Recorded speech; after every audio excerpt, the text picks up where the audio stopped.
Assalamualaikum warahmatullahi wabarakatuh. Kami di sini akan mempresentasikan tentang ekonomi kelembagaan dan sistem ekonomi. Di sini adalah nama kelompok 5. Yang pertama ada Lia Eka Kartika NIM 2018-054. Yang kedua ada Nanda Intania Permatasari NIM 2018-066. Yang ketiga ada Enia Helga Pratiwi NIM 2018-073. Dan yang terakhir ada Nurul Atika NIM 2018-090. Berikut adalah subpokok bahasan yang akan kami bahas.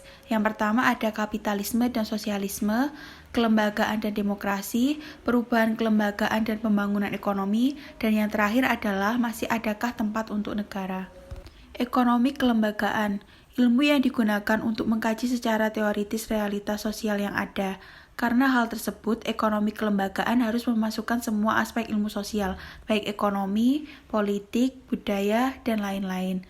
Konsekuensi dari banyaknya aspek di dalam ekonomi kelembagaan menjadi berbeda-beda di dalam sistem ekonomi yang berbeda juga. 1. Kelembagaan kapitalisme dan sosialisme. Sistem ekonomi kapitalis atau kapitalisme menjadi suatu sistem ekonomi yang besar serta sukses di dunia ini. Dalam sejarahnya, kapitalisme terbukti menjadi awal terjadinya transformasi ekonomi yang besar dan mampu membawa negara penganut sistem ini seperti Amerika Serikat yang meraih kejayaannya terutama pada bidang industri. Ada beberapa ciri ataupun karakteristik yang menggambarkan bentuk kapitalis ini, antara lain kegiatan ekonomi dalam sistem kapitalis dikendalikan seluruhnya oleh pasar secara bebas dengan harga sebagai pemain utama dalam sistem. 2. Adanya kebebasan dalam mempunyai hak kepemilikan ini merupakan salah satu fungsi yang penting dari kapitalisme, sehingga individu atau swasta dapat mengeksekusi kegiatan ekonomi secara bebas. 3. Terdapat 3 pemilik faktor produksi, yakni pemodal, tenaga kerja, dan pemilik lahan.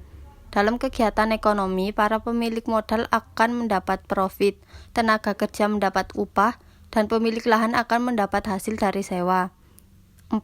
Adanya prinsip free entry and exit barriers, di mana tidak ada halangan bagi pelaku ekonomi untuk masuk dan keluar pasar. Perbedaan yang mendasar antara sistem ekonomi kapitalis dan sosialis terletak dalam peran pemerintah. Dalam sistem ekonomi kapitalis, peran pemerintah sangat terbatas, bahkan perannya diminimalisir. Sedangkan di dalam sistem ekonomi sosialis, pemerintah atau negara memegang peran penting dalam perekonomian. Bahkan dalam keseluruhan kegiatan ekonomi dikendalikan oleh negara. Peran pemerintah dalam pemerintah dapat kita lihat melalui poin-poin berikut. 1. Segala keputusan produksi serta investasi tidak dilakukan melalui pasar dan kapitalis, akan tetapi dipegang sepenuhnya oleh negara melalui perencanaan terpusat. Perencanaan ini meliputi target peningkatan pertumbuhan ekonomi nasional dan aspek yang dibutuhkan untuk mencapai target tersebut. Pemerintah ataupun negara memegang kendali sepenuhnya atas tersedianya sumber daya demi memenuhi kebutuhan warga negara yang berdasarkan tindakan kolektif, bukan kepentingan pribadi. Berbeda dengan kapitalisme, negara bukan hanya sebagai agen yang mengalokasikan atau fasilitator dalam kegiatan ekonomi, namun juga sebagai pelaku aktivitas ekonomi itu sendiri. Hak kepemilikan pribadi tidak dianggap serta diubah strukturnya menjadi hak kepemilikan negara. Kejadian ini terjadi di negara Kuba pada masa pemerintah Fidel Castro, menjadi faktor produksi swasta menjadi milik negara. Ini dilakukan dengan harapan dapat memangkas ketimpangan pendapatan yang sudah terjadi sebelumnya. Perbedaan sistem politik demokrasi dengan otoriter dalam sudut pandang kelembagaan dapat disimpulkan sebagai berikut. Sistem politik demokrasi. Sistem politik demokrasi dikenal sebagai sebuah sistem politik yang menganut kebebasan. Sistem politik ini jauh berbeda apabila dibandingkan dengan sistem ekonomi kapitalisme yang berorientasi dalam kebebasan pasar, sehingga kapitalisme dianggap sebagai kondisi yang penting untuk menuju kebebasan politik. demokrasi sebagai sistem politik memberikan dua jaminan penting, yaitu hak-hak politik dan kebebasan sipil, tetapi kurang memberikan jaminan secara langsung bagi pertumbuhan ekonomi. Sistem politik otoriter berbeda dengan sistem politik demokrasi yang menganut paham kebebasan berpolitik. Sistem politik otoriter seakan-akan menjadi sebuah sistem yang sangat bertolak belakang dengan demokrasi. Jika sistem politik demokrasi menjamin adanya hak-hak politik dan kebebasan sipil, maka berbeda dengan sistem politik otoriter yang tidak memberikan tempat bagi kelompok sipil untuk menyalurkan aspirasi politik serta kebebasan privat lainnya. Ciri yang sangat menonjol dari sistem ini adalah adanya sentralisasi maupun pemusatan kekuasaan kepada satu titik, yakni negara. Negara memiliki wewenang yang mutlak atas rakyatnya. Sistem politik ini mengasumsikan bahwa negara dapat melakukan kontrol secara sepenuhnya terhadap segala aspek kehidupan, serta dapat memaksakan rakyatnya untuk mematuhi segala aturan demi mencapai tujuan dan cita-cita negaranya.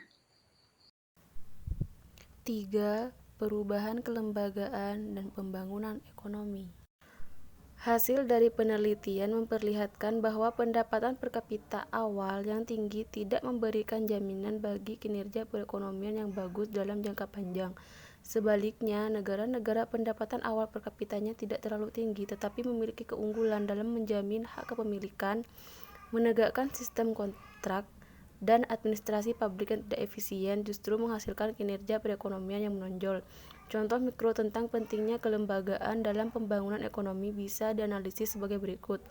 Transaksi ekonomi masyarakat pada negara-negara yang kelembagaannya kuat cenderung lebih banyak menggunakan cek, transaksi antar bank, maupun surat-surat berharga lainnya dibandingkan dengan menggunakan uang tunai.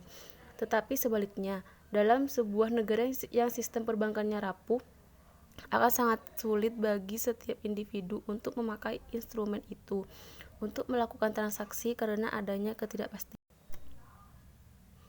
4. Masih adakah tempat untuk negara?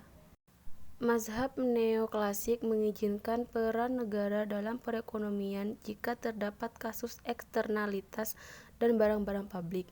Sedangkan paham Keynesian berpandangan bahwa fungsi negara diperlukan untuk mencegah terjadinya resesi ekonomi akibat rendahnya agregat permintaan. Baik, sekian presentasi dari kelompok kami. Apabila ada kurang dan lebihnya, kami mohon maaf yang sebesar-besarnya.